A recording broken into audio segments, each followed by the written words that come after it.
What's good? It's your girl, Queisha Jones, aka Killer Queen T, aka Blackout T. Ooh, I just did my whole intro right. Y'all should be proud of me. Y'all like, no, it's please. But I'm really hoping that this chapter does not take up all my time. Because as you know, today is a sisterhood day. Y'all been we. Now, I don't know about you, but me, I've been thirsty to get here. I've been thirsty. I haven't been reading without you guys. And I've been really, really thirsty. It's because you've been reading by yourself. There's no one watching your videos. Don't hate. Okay, the haters tab. I'm sorry. All my stars stand up and scream. We love you. Okay, God. We love you. Thank you, Stans. Thank you, Stans. Thank you, Stans. Okay, fans. I will say drop it in the comment if you're a fan, but y'all weird like that. So, no need. Carry on. Chapter 15, Cannon Creek, 1958. Bonnie turned down the sound of the TV when she heard a car pull through the gate. She was sure it was Thora. Again. Nearly every morning since Nash had left, the woman arrived, throwing open the window blinds, chatting about a new day and other fish in the sea, all the while her Gardenia scented perfume sweetened the silent, bland rooms. Bonnie listened for the predictable sound of high heels across the porch. She heard nothing. Perhaps it was Ruby Pearl. Though less intrusive, she had stopped by with Ryan several times. Even the other ladies from the sisterhood had come to visit, each with a wrapped dish and a tale of love gone bad. Maybe it was Nas. Bonnie drifted toward the window. She wanted to look out, but couldn't bear the disappointment if it wasn't. So many times over these 6 weeks she had regretted making him go. Then she would try to imagine living with him again. Lucinda Justice, always looming at the precautionary of their lives. At night when Bonnie climbed into the bed alone, she pictured him lying beside Lucinda. Nas holding Lucinda. Nas loving Lucinda. Damn, no, she thought. They could never make it work again. Nas had made a mockery of their life together. And in her heart, she didn't believe he would ever change. Still, she longed for him. There was a light knock at the door.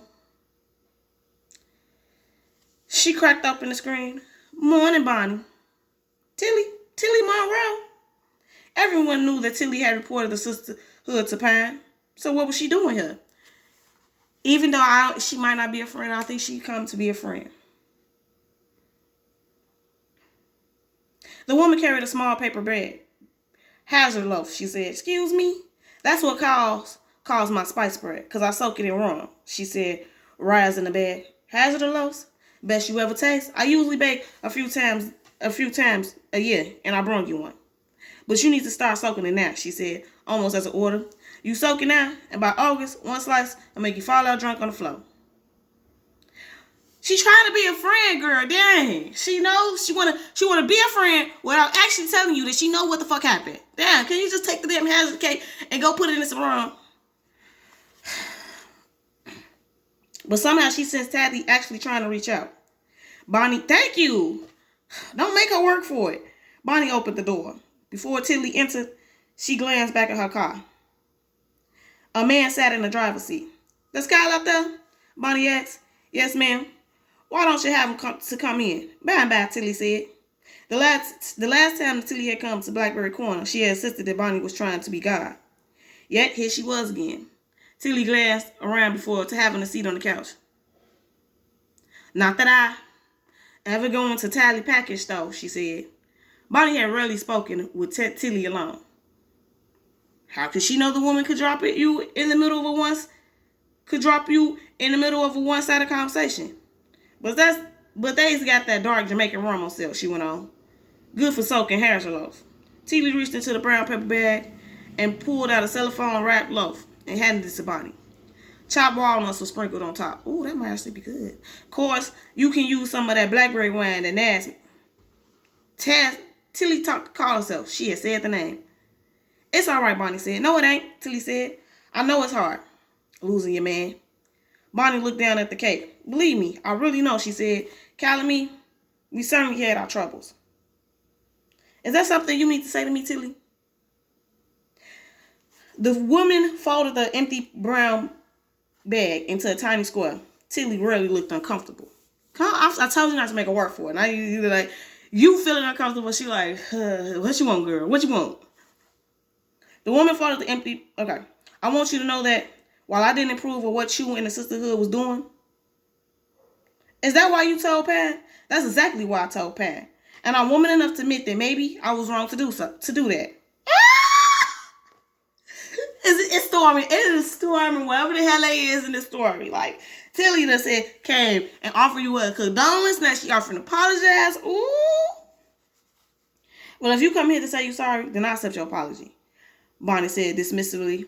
She rose from her seat, and I thank you kindly for the bread. Tilly, Kyle called from the front porch. We can't sit out here all day. Tilly dropped her chin to her chest in frustration.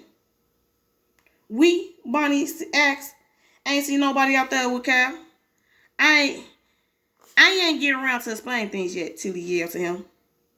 She getting restless, Cal called, and I ain't about to change no nappy. Oh shit, this chick got a baby? She came to get Bonnie the baby. Oh Lord. She came to get Bonnie the baby. She got to get Bonnie the baby. I think that's why she understand. You know, there's a baby in the cot. Bonnie went to the door. Kyle stood on the porch balancing a screaming baby and a diaper bag hanging from his shoulder. That's why he had to stay in the car. I was thinking he was staying in the car. Woo, how do, he said. Bonnie looked from Tally to Kyle to this pretty child. It finally made sense. Tilly and Natalie being gone for the last few months. Kyle standing there with a baby and more. Tilly showing up with a gift in her chubby hands and shame in her eyes. You gonna take her, Bonnie? Kyle asked. Bonnie looked at Kyle, then his wife. Nadine did go get into college up north, Taylor started. She really did. And she the youngest colored girl they ever had, she said proudly. And she was going to stay with my sister so she could go to school.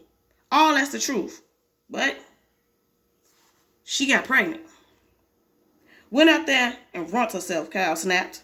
She ain't runt nothing, Tilly barked. Natalie good as she can be. And she's still going on to that school.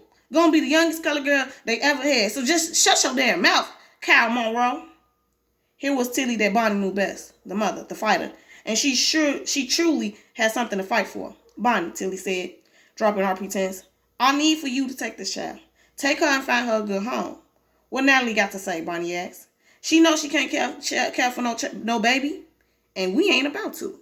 Cal put in. Our baby days is done. I can't take her for lesson. Natalie bring her to me herself, Bonnie insisted. Natalie is 16 years old, Tilly said. She knows she can't raise no child, but we God-fearing folk. It's still her child. It's my child, Tilly barked. I gotta feed her. I gotta clothe her. Kyle adjusted the bundle in his arms. The blanket fell open and Bonnie caught a glimpse of the baby's face. She was as light as Tilly. A patch of dark brown hair sat on top of her head in a pretty ringlet. Fine-looking grandbaby, Bonnie said. Indeed, Tilly whispered.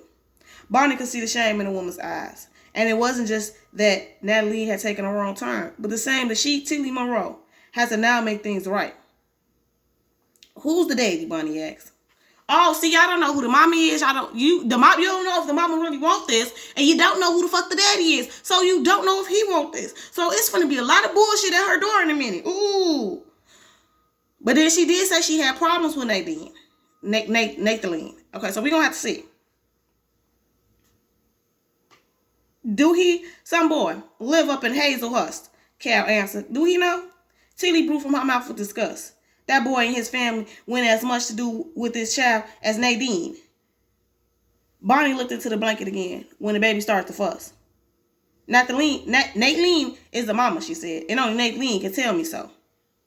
But she's 16, Tilly pleaded. I was 16 when I had Nateline. Cal cut his eyes away. Bonnie did recall how Tilly had disappeared during high school and come back to town on mama and the married lady. And you know Natalie is smart as a whip. You know she is. Natalie say to me, please, mama, please take this child to Miss Bonnie. Please ask Miss Bonnie to find her home. That's what she say. Where is she, Bonnie asked. Still in Virginia, Kyle answered. The girl had a tough delivery, Tilly went on. Doctors say she had to rest, so she's staying there until school start. I'm sorry, it don't feel right. It don't feel right in your bones, Bonnie. Looked right at Bonnie. I'm sorry, Bonnie, she said. Sorry for my jealousy. Tilly, sorry for speaking bad of you in your baby club. I can't take the child, Bonnie said plainly. Tilly's desperation suddenly quiet. she said, I can't take this baby, lady. She crossed her arms over her chest and looked right at Bonnie. If I wanted, she began, her voice tingled with sarcasm. I could set this baby right outside your door in the middle of the night, and you would never know the thing. She would have just been another abandoned child, and you and your sisterhood guys would have gone and sent her right on her way. But I come to you like a proper woman, like a woman want to be right with you and God. Tilly took the whining baby from Kyle. Don't make Natalie come here, she pleaded. The girl ain't well, and she feels sorry enough that she got to do this in the first place. Tilly's eyes was filled with shame, but also with contradiction. The fact that she could have left the child and ran. It was bad enough that the woman had humped herself to come here. Maybe it would have been worse if Natalie had to do it herself. Bonnie looked at the child again. No, don't take that baby. Don't you take that baby. Hold on. Because this ain't the first time we done heard this Natalie back. This Natalie name. So I need to skim on up here. First couple of chapters, actually.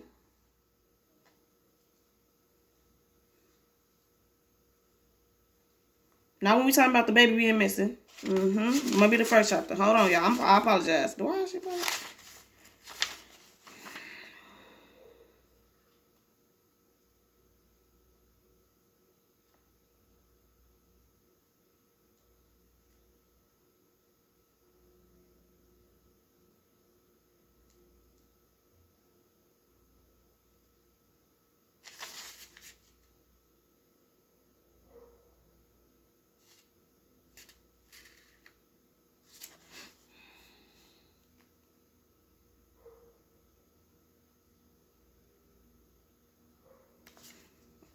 Okay, I think this is the chick that was giving us problems. I can't remember though, so I apologize. Because it seemed like we finna take the baby.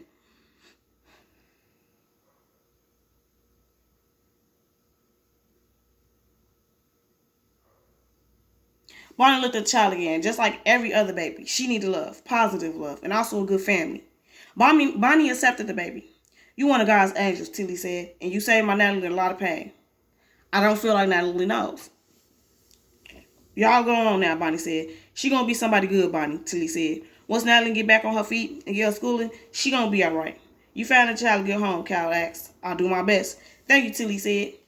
She kissed the baby and then kissed Bonnie on the cheek. How long it take, she asked. How long till the baby be gone? Sometimes a day, sometimes 2 or 3, Bonnie said. Depends on where the new mama lived. Tilly nodded. She looked at her granddaughter one last time. Then they were gone. Wyan sat in a high chair at Bonnie's table, gumming a soft cookie. He watched every move that his mama made with the new baby. When Ruby Pearl fingered the patch of curl on top of the child's head, Wyan stopped chewing. Bonnie could see him contemplating the small, gurgling creature that lay in the wicker basket. She looked just like Natalie. Who looked just like Tilly? Bonnie asked. She used the dishcloth to wipe the beads of water from the outside of the bottle, then handed it to Ruby Pearl. Wyan flung his cookie on the floor and let out a shriek when Ruby Pearl lifted the new baby from the basket and slipped the bottle into her mouth. You done had your already, sweetheart, Ruby Pearl said to Wyan. She just a little old thing, but you my baby, the onlyest baby. The boy was so agitated that he tried to climb out the high chair. Bonnie carried him to the pantry, where she retrieved another animal cracker. Wyan conned, but he kept his eyes on Ruby Pearl, like, Mom, don't be holding other babies. You too good, Bonnie, Ruby Pearl went on. After Tilly opened her mouth to pine, I'll make her hit the road and take her grandbaby with her. Ain't the child's fault. Maybe not, Ruby Pearl said, but I can't see how she could twist her mouth to ask you to take this baby. Ruby Pearl pulled out the bottle away and gently placed the baby over her shoulder. You called the other sisters? Not yet. I've been meaning to since yesterday, but it's so nice having a child around. Ruby Pearl looked at her silently. You thinking of keeping her? Oh, no. Heck no. But Naz is gone now, and Ruby Pearl caught herself. I'm sorry, she said. Didn't mean to sound so insensitive. It's okay, Bonnie replied. At least I got this little girl to take. Yep. Natalie, this is a girl, so this is the girl that's calling her. They want to talk to her about who her mama is. And Natalie is her mama, which means Natalie popped up and made the scene about getting her daughter, but didn't actually want the daughter. But the point is, she didn't get the chance to say she didn't want the daughter, if that makes any sense. Even if it's just for a little while. Bonnie looked at the child longingly. I would keep her, she said. But this is Tilly's grand. Say no more. That woman will be in your business from now to kingdom come. Ruby Pearl looked at her with gentle eyes. I'll tell you this much, though. If no more babies come, then you gonna be Wyatt's mom too. You and me. Thank you, dear. Bonnie sat Wyatt back in the high chair. He banged the top of it with his spoon. Tell me something, Bonnie asked. When does it stop? What, honey? This loneliness. Ruby Pearl's demeanor remained tranquil and patient. That's what Bonnie liked about spending afternoons with the woman. Even with Wyatt fussing, their time together was always peaceful. With me, it lasted for years, she said. But that was my choice. I decided to sit there in that cold stew. That's what my mom used to call it, cold stew. It wasn't until you put Wyatt in my arms that I started to change. And you know what? Bonnie leaned against the counter as she listened. I wish to God that I had changed things a lot sooner. Bonnie nodded. You gonna think I'm crazy when I tell you this. I'm sure I won't. One day last week, Bonnie said, I was hurting so bad that I got in my car and drove to Tallahatchie again. No. Oh, yes, I did. And what did you do when you got there? I never made it, she said. I stopped right before that old covered bridge. Why did you go? Bonnie smiled ruefully. I wanted to ask Naz to come back home. Why did you stop? My pride felt a little bigger than my loneliness, I guess. I'm just glad that I came to my senses before I made a fool of myself. But I could do it again, Ruby Pearl. This baby took my mind away from it for a while. But Lord, Bonnie said, I do miss that man. It ain't for nobody to tell you what's wrong or right, Ruby Pearl rocked the baby. But if Naz do come back, what kind of life would you have? Things will never be the way they were. I know, but every time that man leave the house, you be wondering where he go, who he with, and don't let him think about taking one of his weekend hunts. My God, Bonnie whispered. She ain't thought about it. I know it hurts, she said, but honey, it gets better. And please, use me. Talk to me. Talk to your friends. Don't do what I did. Don't sit in that stool for too long. Ryan raised his arms to her. She lifted him out of the chair, and he squirmed until she set him on the floor beside her.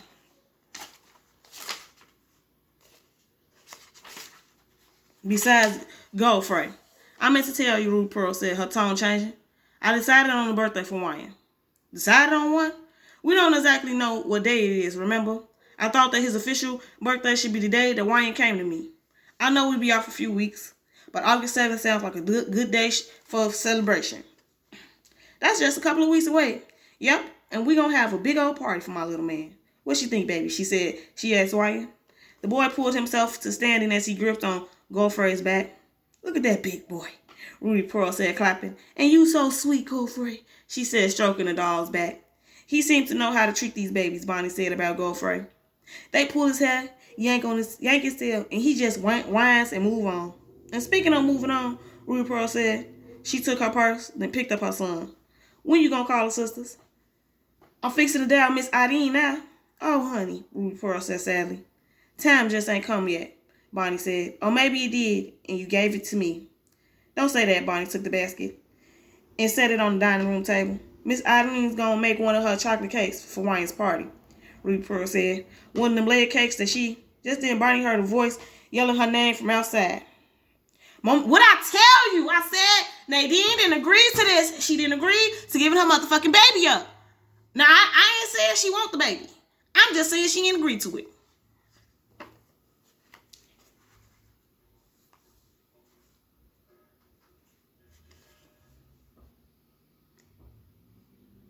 Just then, Bonnie heard a voice yelling her name from outside.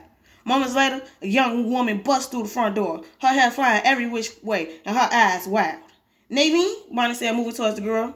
She wore a pair of tennis shoes, and beneath her baggy dress, Bonnie could see that her stomach was still slightly distended. Please, Miss Bonnie, she cried. Please tell me she's still here. Tell me you haven't given Nadine away. A tall, lanky young man entered behind her and stood by the door. Slow down there, sweetie, Bonnie said. Is she here? Is my baby here? Yes, she's right here. She's right there in the basket, Bonnie said. Nadine dashed toward the basket so fast, Bonnie got scared for the child. But then Nadine's demanding softened that she reached to pick up the baby. She settled in one of the dining room chairs and kissed her baby over and over until the child began to cry. I don't understand, Bonnie said. Didn't you ask your mama to bring the baby here? No, the young man replied. We ain't know nothing about that. Tilly's just mean, now to speak. Mean as a snake. What happened, Bonnie asked. Ruby Pearl sat in the armchair with Wyatt in her lap. The boy sucked his pacifier wide-eyed as he watched the hysterical girl. Maylene is my baby, Nadine said breathlessly. And I woke up yesterday morning at my auntie's house, and Maylene was gone. Just gone. I didn't have a car or anyone to drive me from Virginia, so I called Kevin. He Maylene's father, she said, pointing to the young man. How you do, ma'am? Kevin said. I begged him to come get me and bring me here. Nadine stood up, grimaced from pain. You okay there, sweetie? Ruth Pearl asked. I'm fine. She moved the basket to the couch and sat on the soft cushion with a sigh. Doctor gave me stitches, and I'm still kind of sore. Nadine rocked her body from the pain, or perhaps just plain anger.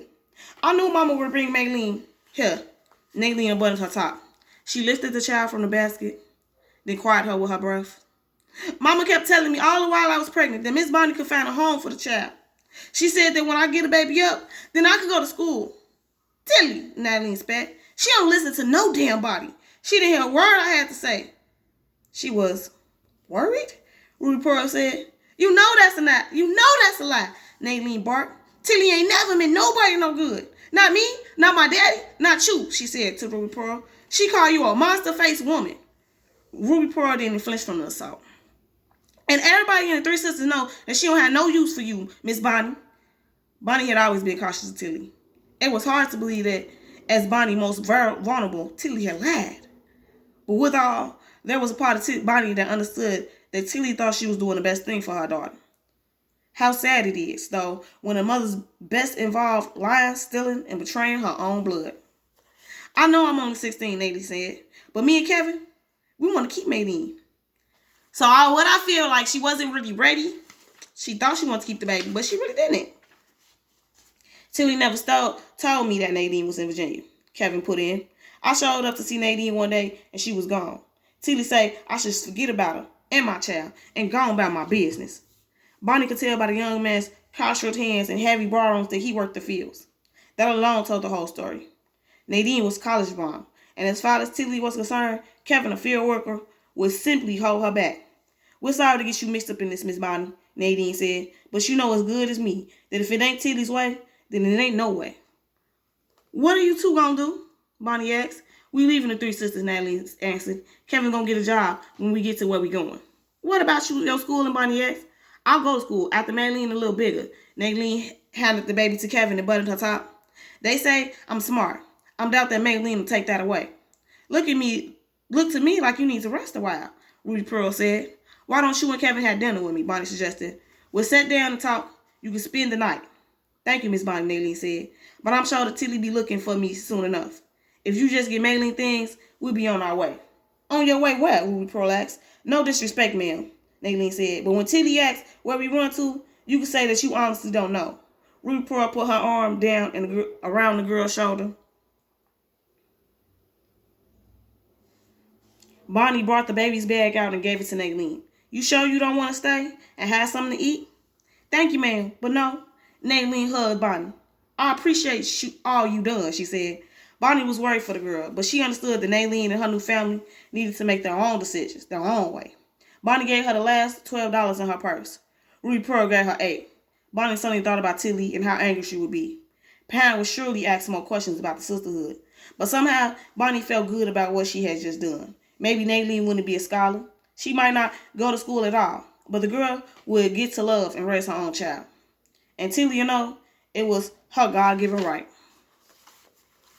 I really don't have much time, but I really don't have much to say. This isn't society. This isn't shade to nobody. I'm not even gonna put this in this video. I was gonna put this in this video, but I'm not because I'm just gonna do it. I'm just gonna do it. I just know. Okay. When I started YouTube, I knew I wanted to collab, and I knew that collabing with people would be hard because almost everybody had been fucked over in a collab sense. So I thought I'll give it time, and then I'll reapproach the situation about collabing. Now I'm not even gonna stunt. Like, I'm scared to even comment on YouTuber's page because I don't want them thinking like, oh, she commented on my page because she's trying to get subscribers, because it's not what I'm trying to do. So it's like, I don't know. I'm I mean, I'm going to still be posting. Don't get me wrong. I'm still posting every day. It's just the people that I want to do videos with. The universe says that it'll probably still happen, but I'm not feeling like that it'll go that route. But now, can I get y'all a quick poem?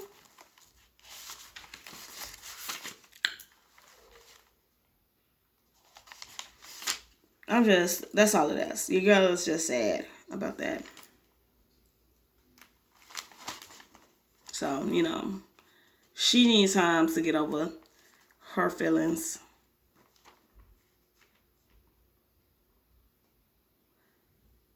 I'm so mad that the beginning of this story is fucking missing. Your skin is soft. I love the way it tastes. If I wrote 100 sentences about skin, would you notice that I said the word skin more than I talked about the subject?